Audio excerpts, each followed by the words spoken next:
Welcome to Second City Liberty, a Chicago-centric podcast that takes a look at politics, current events, sports, and pop culture through the lens of liberty. I'm your host, Jim Hume. Thanks for tuning in. Under our system of federalism, the 10th Amendment affirms that the powers not delegated to the United States by the Constitution nor prohibited by it to the states are reserved to the states respectively, or to the people. The founders of this country believed that the states could and should have a say in important matters of policy. This includes foreign intervention. The Defend the Guard movement seeks to limit the power of the federal government when it comes to deploying state National Guard troops.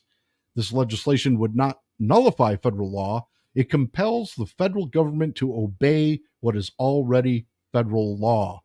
Congress's duty to declare war as outlined in Article 1, Section 8 of the U.S. Constitution. My guest today is Illinois State Representative Jed Davis. Jed represents the Illinois 75th District, which is located southwest of the Chicago area. Jed is also the sponsor of House Bill 2587, the Defend the Guard Act. Jed, welcome to the podcast. Thanks for joining us.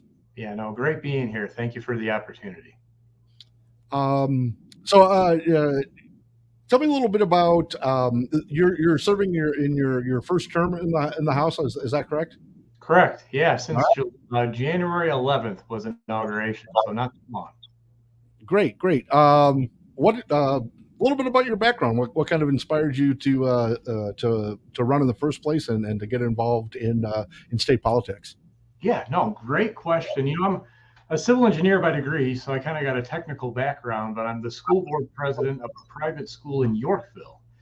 And back in the insanity of COVID, and not to kind of bring all that up, but we just wanted to give parents the freedom of choice, just give them the opportunity to make the decision how to send their child to school.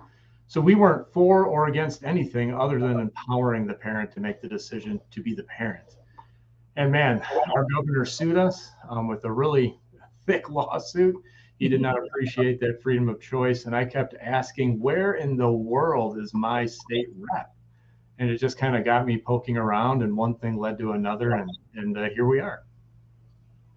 Yeah, that's great. I mean, I think the past couple of years have kind of motivated a lot of folks to take a closer look at who's representing them and our interests. So to get into the Defend the Guard Act, the House Bill 2587, you were a sponsor of that. That looks like that's kind of been introduced right off the bat since January.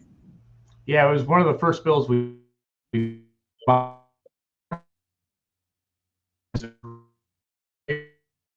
really come alongside state legislators all over the nation and equip them with tools to be successful.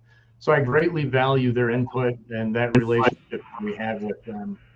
And they were one of the proponents of that bill. They gave us a list of kind of ideas, and they don't really direct you to pursue any. They're just like, man, if you're kind of interested in any of these, here's some sample legislation. And when you get sworn in, the window to file legislation, I mean, you got like 3 weeks to kind of make up your mind. We'll be a lot more prepared this time around because we got a long runway. Sure. Yeah. So we looked at those bills. That one really resonated with me, and we got it drafted and filed. Great. Yeah. One of the main platform or policy that really drove me to the Libertarian Party was anti-war, and I'd been involved with the Democrats. I've been involved with the Republicans, and neither party had much of an appetite for anti-war.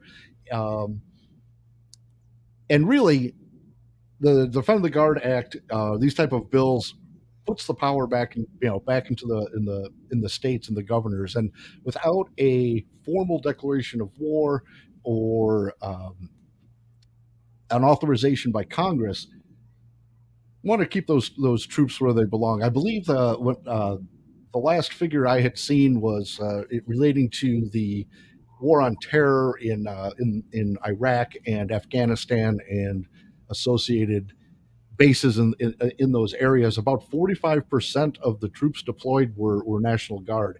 Um, and those are folks living here in Illinois that really should be here to serve the needs of the state. And when they're overseas, when they're put in combat situations, even in support or logistics, those are um, resources that are taken away from the state. So, tell me a little bit more about some of the details of the bill, and what it kind of entails, and what you're kind of hoping it will accomplish. Yeah, no, I mean, you did a great job describing it. And when anyone thinks of National Guard, you think of local. Like people always say, should we call out the National Guard? And it's always in relationship to maybe a crisis in Chicago or a huge natural disaster that has hit the state of Illinois. Man, let's call out the National Guard and they can come to an aid and help out the citizens of Illinois. You never really think, let's send them to Afghanistan or let's send them wherever, name the country. But that's what's happening. And it's kind of happening declaratory, if that's even the right pronunciation of that phrase, but the real authority coming from our Congress out in Washington for them to go. I really wouldn't even consider it an anti-war bill. It just, man, if we're in a war, then let's declare it and then leverage our resources as a nation, including the National Guard, to defend the best interests of America. And right now that's not happening. So I feel like the federal government is cherry picking taxpayer stateside resources and deploying them on a federal scale when we should keep those within the walls of our state. So that was really the precipice behind it, kind of the driving factor to hopefully push it across the finish line. But we've got a long ways to go. Sure, and I mean, really, it's a uh, legislation like this is really kind of putting the onus back on Congress where it belongs to make these resolutions, to make these declarations, and not kind of allow the executive branch, the president, just to make those decisions without the representatives in Congress. And I think we've gotten further and further and further away from that kind of being the case. The Congress declaring war hasn't happened since World War II. So it's simply the executive branch that is sending sending our troops everywhere. Um, Especially with the adopting of the AUMF, the Authorization for Use of Military Force, which just gave almost absolute power to the executive branch to send our men and women to these foreign conflicts. Um, has there What kind of support have you gotten on this bill, or is it bipartisan? Is it mostly the Republicans? It has very little traction in Springfield. It's no surprise the makeup of our state. It's very Democrat heavy. So things are really out of balance in Springfield. And I've talked to a lot of states that are very Republican heavy. And when they describe the dysfunction happening in their states, I swear they're describing the Democrat Party in Springfield. So like I don't think, as much as it'd be, man, we wish we were in the supermajority, like I would rather see more of a true balance of power to cause that struggle across the aisle to really get to great resolutions for the people instead of just either far left or far right kind of extremes driving the policy within any given form of government. But it's just not the reality. So that bill is stuck in what is called the Rules Committee in Springfield. And that went away for a little while, but they brought it back. It's like a Madigan era tactic. Mm-hmm.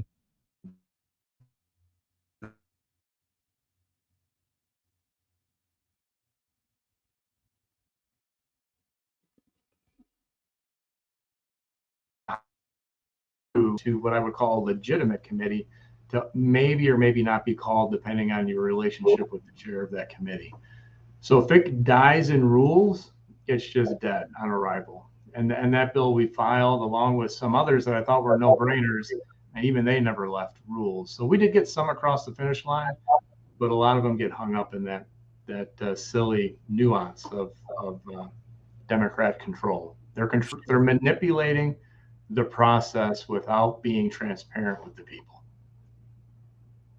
Right. Yeah, for sure. I, kind of following the some of what some other states. I know West Virginia came very close to passing a similar bill a couple of years ago. I've talked to some folks working the New Hampshire legislature as well. They've got a bill that they're working on. Um, what can we do here in Illinois that can help you or help get this bill out of committee, get at least get some discussion and debate going about it. To me, I think that it's you know there are probably a lot of our representatives that don't really want their opinion known on issues like this. They'd rather it not come up for discussion. So what can we do to bring that debate to more front and center in the Illinois House? Yeah, no, you're so right. And when I say they're manipulating the process, they're manipulating the process to control what gets voted on, because you don't want people, going on record on some issues because it might not be popular back in district. And even I'll answer that question in a minute, but just to highlight an extreme example of that, Illinois is one of the only states in the nation that liberally substitutes people in and out of committees. And you might be like, what's the big deal? If someone can't make it, sub somebody in, like a school substitution, Right. or for like a school teacher or a team. We sub people up off of the bench. But the big deal is it protects members. So like if a member isn't supposed to go on record on an issue because it'll hurt them come election, they'll pull them out and push somebody else in.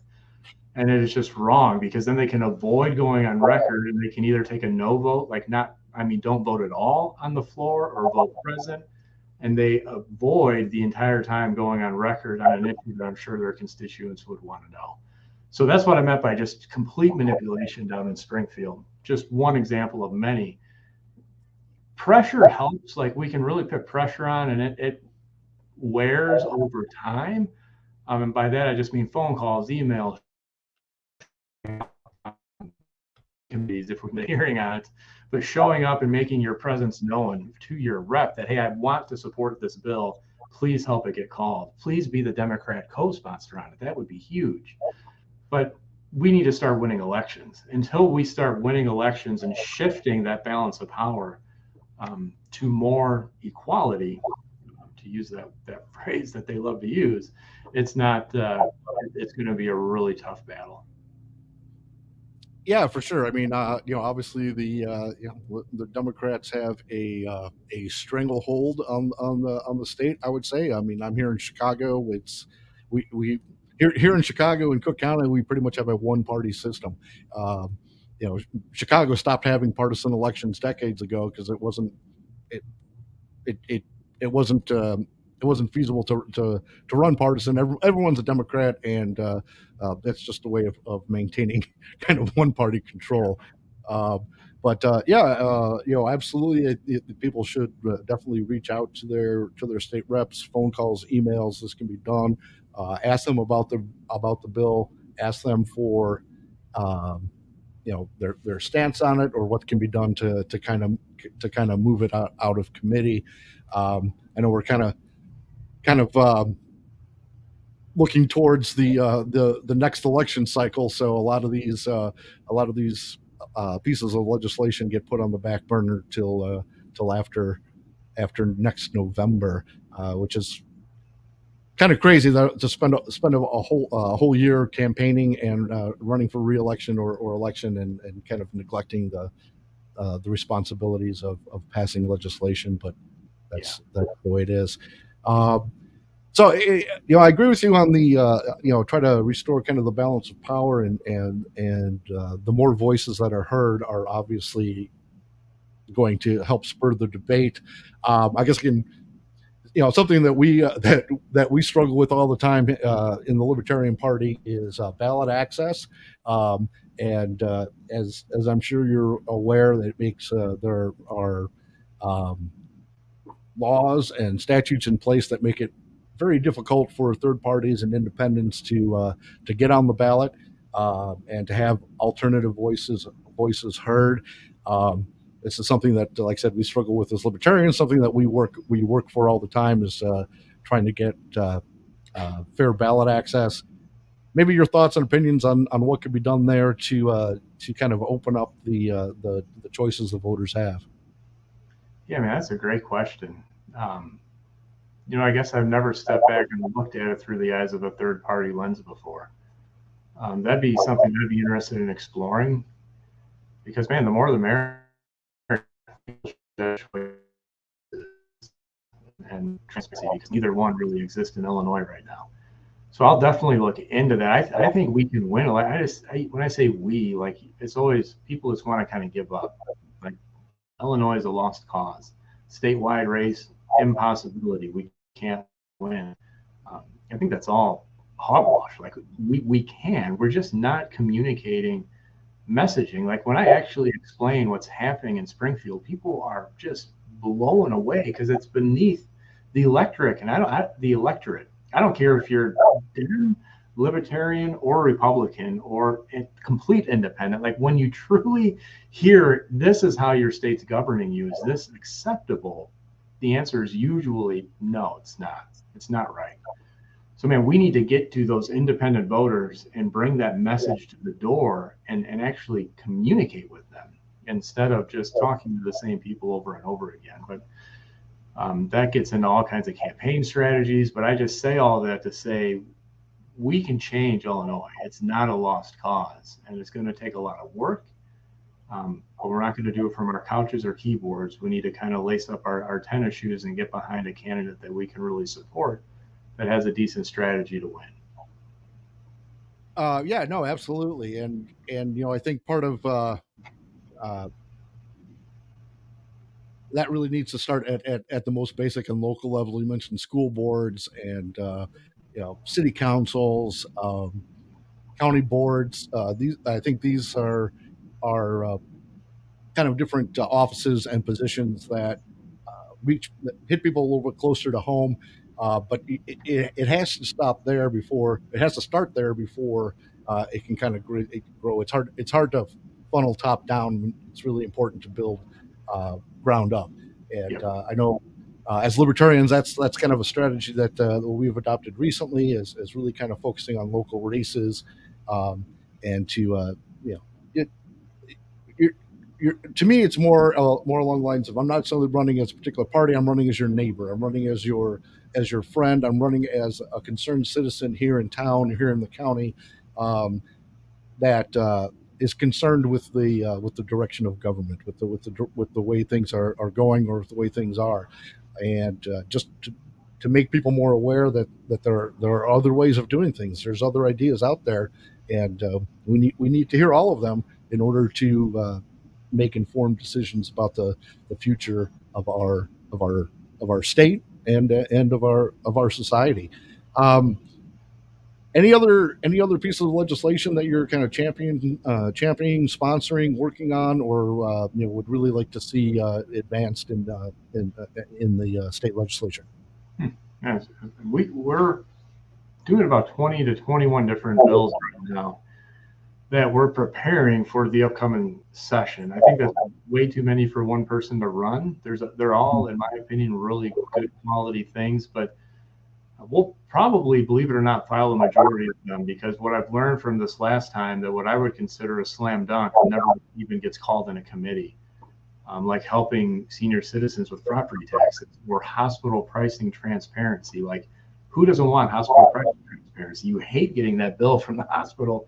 You like have a mild heart attack, you needing to go back before you open it, and then you see the number. It's like, good lord! Like, we need some transparency on the front end of that. But those things never even got called in a committee. And I thought these are truly bipartisan issues. This isn't Republican. This is just people. This isn't Democrat or Republican. This is just what's good for the person, what's good for you and me as citizens. So we're going to take a majority of them, probably file them all and see what happens and push them all and work them all aggressively. And whatever ends up getting some good legs underneath it, we'll run behind and provide blocks and tackles as needed, but just keep pushing it down the field. Yeah, you know, hospital billing transparency would seem like a slam dunk. It would seem like a no-brainer, something that would have support from Democrats and Republicans. That is kind of it is kind of interesting to learn that that these things just kind of get buried and stuck in committee, and no one wants to really address them. They're complex issues, and I think that's part of it. It's there's a lot of things to consider, a lot of things to think about, and there's also there's also lobbying efforts. There's also unions that control a lot of the hiring in healthcare, and so there's a lot of money behind sometimes keeping these types of bills and legislation from ever seeing the light of day. Yeah. And And to me, that's what that happened. yeah, That one, a lobbyist grabbed it and just made it go away. yep, they just make it That's reality. right, and like anything else, it turns into the greatest idea can be thwarted by some money, and that's where a lot of the bills go to die.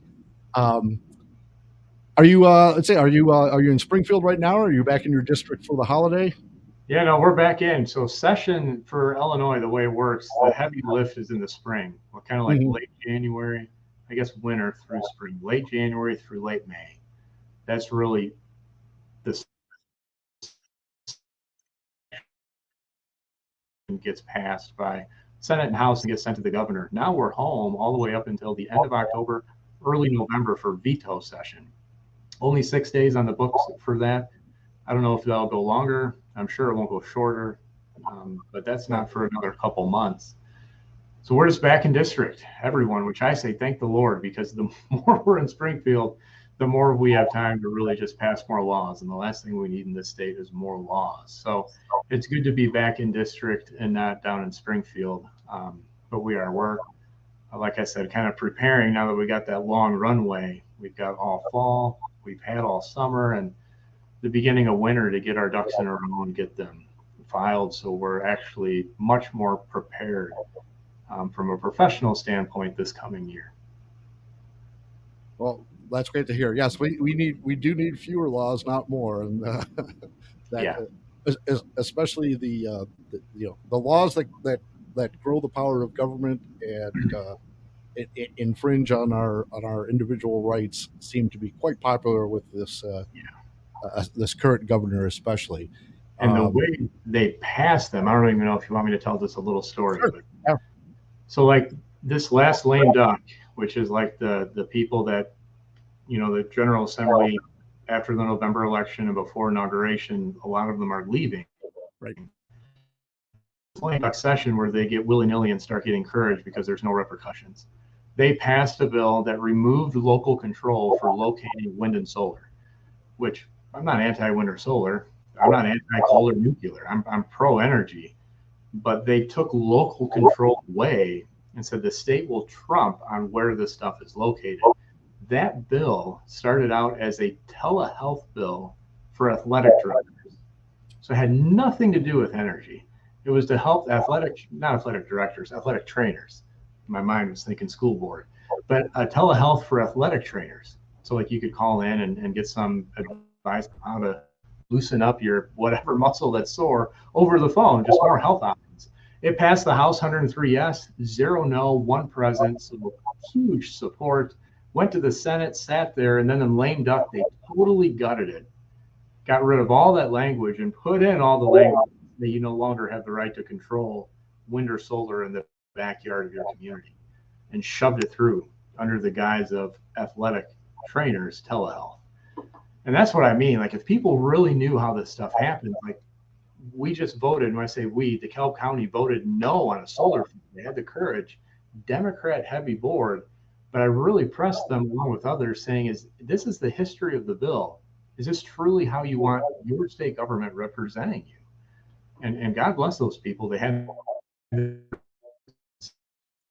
maybe a lawsuit will get filed, maybe it won't. But until people stand up and tell the overreach of Illinois no, they'll just keep going and keep stripping rights away from you and me, which is wrong. So we need people with courage and elected officials from library boards all the way to the governor's seat that can tell people no. So that's what I'm looking for. I'm sure I know that's what you're looking for, but we can say yes to good stuff too. But there's a lot of insanity that we need to kind of slow down. Yeah, for sure.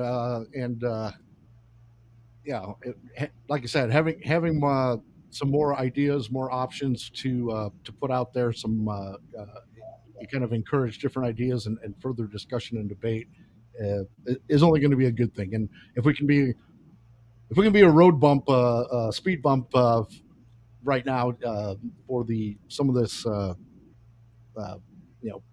very progressive agenda that's being run through the governor's office and through the Democratic controlled legislature, we got to do what we can do. Yeah. And hey, I'm totally with the libertarians. Like, I want the government out of my life. Like, I don't care what you're doing behind the doors of your home or in the operation of your business, as long as it's ethically. Keep out of my life. Like, don't come in and tell me how to run my business or run my household and my family. Let the independent liberty and freedom reign in that world. And we're just missing that. Being able to get pap smears and women having prostate exams. So, like, it doesn't even make sense. Like, we're debating stuff that doesn't even make sense, and then eroding our rights along the way. So I'm totally with you on the cause for liberty and freedom. My slogan is actually liberty and freedom, freedom and liberty. So I'm all in on that. Yeah, great. I mean, and things like Defend the Guard are certainly issues that I think that we can have some coalition on and spread the word, spread the message, and work to see what we can get accomplished. But I really appreciate you coming on and talking about this. I'd love to have you on again, and maybe looking into the next session, what kind of legislation and bills you're working on, and let's keep the Defend the Guard movement going here in Illinois. I know there's lots of libertarians here that would be happy to kind of help with moving that type of legislation forward. For sure. That'd be great. Thank you for the opportunity. It's been fun. Jed, I appreciate it, and we'll talk again soon. You bet. All right. Thank you. All right. Bye. And thank all of you for joining me. If you're watching on YouTube, click that subscribe button to stay updated on the latest episodes. If you're tuning in through Spotify, iHeartRadio, or your favorite podcast app, click follow to stay in the loop.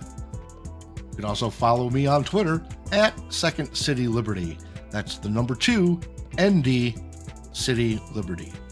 Check out my website, www.secondcityliberty.com. And if you have an idea for the show or a guest that you would like to see appear on the podcast, shoot me an email, jim@secondcityliberty.com.